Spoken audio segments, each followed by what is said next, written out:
in a massive development, three senior officials of the State Bank of Sikkim have been named in irregularities embezzlement of bank funds amounting to over rupees 69 crore. According to the FIR lodged with CID Sikkim Police by the bank, Dorji Shering Lepcha, General Manager Operations, Shewang Dorji Lepcha, Assistant Manager IT, and Tilak Rai, Senior Accounts Assistant, have been named in the case. The trio was posted at SBS's head office in Gangtok, and the irregularities were detected during the bank's routine check. According to the bank's preliminary observations, as mentioned in the FIR, all three accused officials worked in connivance with each other and had used various accounts, including a government official's accounts, to defraud the bank.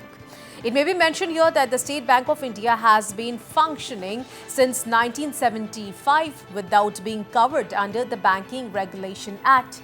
Well, the SBS enjoys protection under Article 371F of the Constitution of India, which provides for special provisions for Sikkim. Nevertheless, the development raises serious questions regarding the safety and security of banks in the Himalayan state. All right, to know more, I'm being joined live with our correspondent from Gangtok, Prakash Adhikari. So, Prakash, first of all, tell us, are banks in Sikkim not safe anymore? How did the fraud happen? जी हाँ, जो सिक्किम का जो state bank of Sikkim जो state का bank है, जो सिक्किम के finance department के अंडर में आता है, इसका कोई RBI reserve bank of India की प्रोविजन में ये बैंक नहीं है। और इस बैंक सिक्किम गवर्नमेंट का एक ट्रेजरी बैंक भी बोल सकते हैं।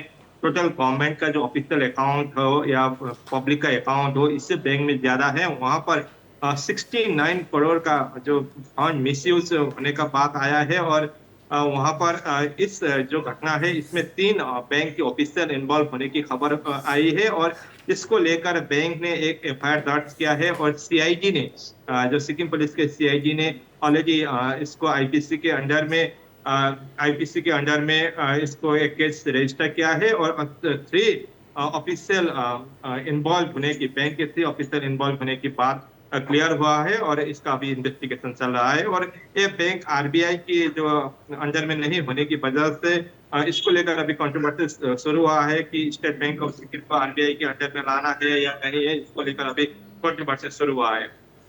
जी हाँ, प्रकाश, अभी तक 3 senior officials of State Bank of Sikkim have been named in irregularities of bank funds amounting to over 69 crore, isn't it? So, क्या एक्शन लिया गया है इन तीनों लोगों के ऊपर? जी हाँ, अभी ऑलरेडी सीआईडी ने केस रजिस्टर किया है और मैटर इन्वेस्टिगेशन है।